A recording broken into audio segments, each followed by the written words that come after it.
books. Some are informative. Some sweep you off your feet with a fantastic story. Some are just kind of meh. And some exist for the sole purpose of giving random advice that nobody asked for and that doesn't really provide anything meaningful to the world. So essentially, like my presence on social media. I have here with me today 3 random books, and I have gone through all of them and marked pages that provide advice that I personally would find useful. So let's do a deep dive into my sick, twisted mind. Before we get into today,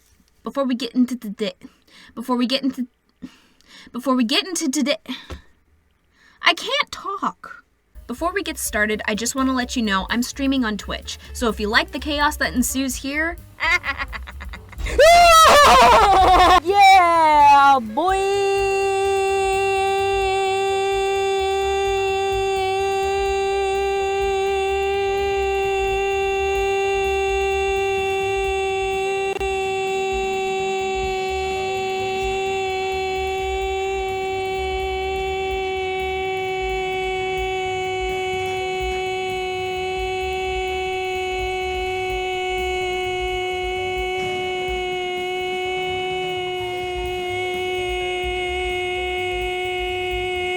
okay.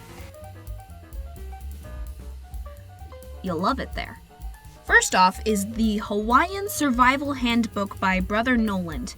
Who is Brother Noland, you may ask? Well, they give a little nifty-difty preface thingy in the front of the book, so let's read that. So who is your native guide to all this local knowledge? He's the legendary Hawaiian musician known simply as Brother Noland, who also happens to be an expert outdoorsman.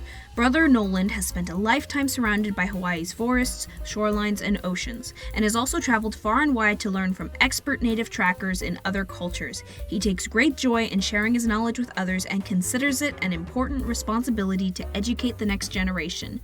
He better be native Hawaiian, otherwise this feels like appropriation. So I have marked 3 separate tidbits of advice that I would find useful. So first off, how to survive a shark attack. If none of the avoidance tips work, wait, there were avoidance tips? Hold up, wait. How to avoid a shark attack is on the previous page. Ah, that's cute. If none of the avoidance tips work and you still find yourself as prey of the predator, take the offensive. Just punch the in the face. Use your fist! Wait, I was right. Use your fist or anything else you have in your hand, camera, mask, or snorkel, to hit the shark in the eyes or the gills, the area most sensitive to pain. Despite conventional wisdom, either of these areas is a better bet than striking the nose. Good to know. A shark will persist only if it feels it has an advantage. Fighting back sends a message to the shark that you aren't just another defenseless marine organism. Next little bit of advice. How to deal with being lost. No comment. If you think you are lost, then you are. There are a few things you can and should do before you head out into the bush or to the ocean to make life a little safer and easier in the event that you do get lost. Into the thick of it. Into the thick of it. TikTok has rotted my brain from the inside out. Holy God. Plan a time frame for your outing, an approximation of how long you plan to be in the bush. Will it be an all-day trip, overnight excursion, or a 3-day camp? Tell someone where you are going before you begin your field trip. This should be done every time you go out for a camping trip or an outdoor adventure. Some of the worst calamities happen because of failure to do this simple task. Be sure to travel with appropriate emergency gear and be prepared for an unexpected overnighter with warm and waterproof gear. Try not to get lost. That's the baseline. This is a whole 3 fucking pages. I'm not gonna read all this. I guess I'll just be lost. That's fine. How to poop in the woods. I mean, that seems pretty self-explanatory. You just poop in the woods. You just do it. Do you leave? I guess we're covering common courtesy of pooping in the woods, because it seems relatively self-explanatory, pooping in the woods. Take a shot every time I said poop. Don't do that. That's disgusting and you will die. Everyone knows the sayings, when you gotta go, you gotta go. Everyone poops. There's no time to be shy when it comes to taking a poo in the woods. The worst thing you can do is hold it. You will eventually get sicker. Just let it flow. I hate that terminology for this subject so much. The basics of going to the bathroom in the bush. Grab some toilet paper if you have it. Get off the main trail. Yeah, no, I was just totally gonna take a in the middle of the road. Stay out of the wind direction with respect to others you may be cruising with. Look out for bugs and spider webs. Dig a small hole and assume the position, squat like a sumo wrestler. Sometimes you don't even need to dig a hole. Just do your business, then cover with rocks or leaves. Hope to God somebody doesn't trip and fall on top of me. I'm disgusting. Did you know that if you forget to bring toilet paper when you go into the bush, that using the t-shirt off your back is an option? Always start with your sleeves, tear them off and use as needed. You will walk out of the bush with a new tank top, but at least your insides won't be all clenched up. Worth it. So if you live in Hawaii or you like camping, this book might prove useful to you. Not for me, because I like Hawaii. I love Hawaii, actually, but I don't touch grass, and I don't go outside unless I have to. So this is like a 6 out of 10 for me. So let's do a little palate cleanser before we get into the next advice book. This Book Loves You by PewDiePie. I have had this since I was... Holy crap, wait, when did this book come out? Wait, it doesn't say anywhere when this book was published. I just know it has been several years since I bought this. My grandma bought this for me. Oh no, now I'm sad. It is essentially a book of mocking all those inspirational quotes that you see on like Facebook or other books. If someone hates your guts, feed them to them. If someone loves your guts, they're probably a zombie. Amazing.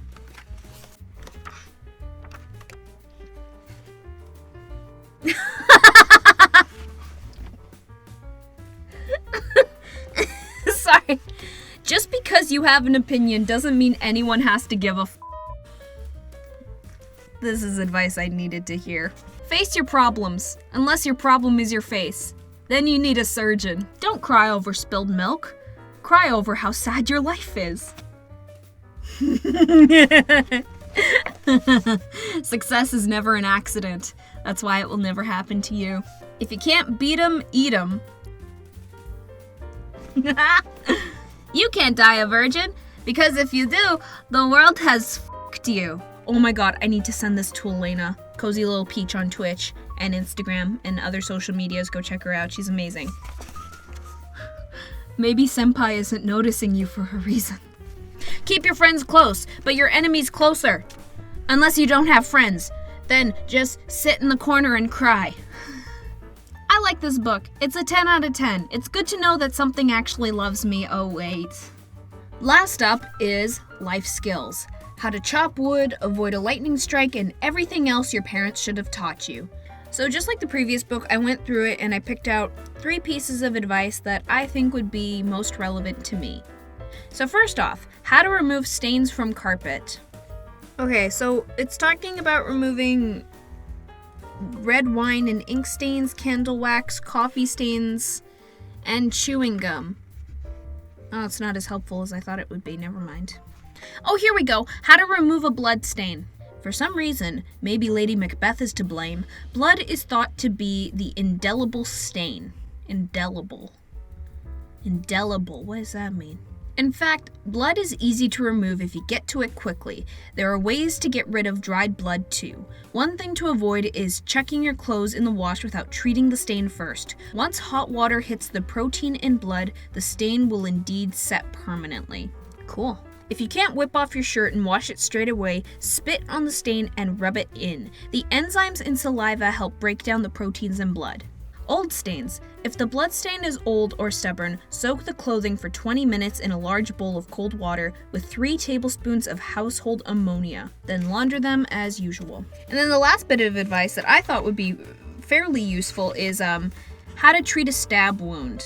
Because you have all seen how much of an asshole I am on the internet. Someone's gonna come after me at some point. We just know it. Recent years have seen a sharp rise in the incidence of knife attacks, particularly in the UK. Much of this is due to inter-gang rivalry amongst teenage boys, made worse by the fact that an increasing number of youngsters feel the need to carry a knife as a form of protection. Add to this that, unlike guns, knives are readily available and fairly cheap. I shall keep this information to myself now that I think about it, because I need to have the upper hand in some extent. So let's look through some other stuff. How to deliver a baby. I will not be needing that anytime soon. Sorry, Grandma. How to react in a car accident. Well, you can just react how I reacted and just fall over and cry. All jokes aside, like half of this is sarcastic and half of it is actually pretty good advice for like basic life skills. So if you lack parents, oh my god, I can't say that on the internet, what am I thinking? If you need some useful tips and tricks in life, this will be a good book for you. I give it a 10 out of 10. My standards are really low. So yeah, that's some fairly good life advice, I think, for my standards. If you want real life advice, unsubscribe from my channel. Okay, class is over. Get the hell out.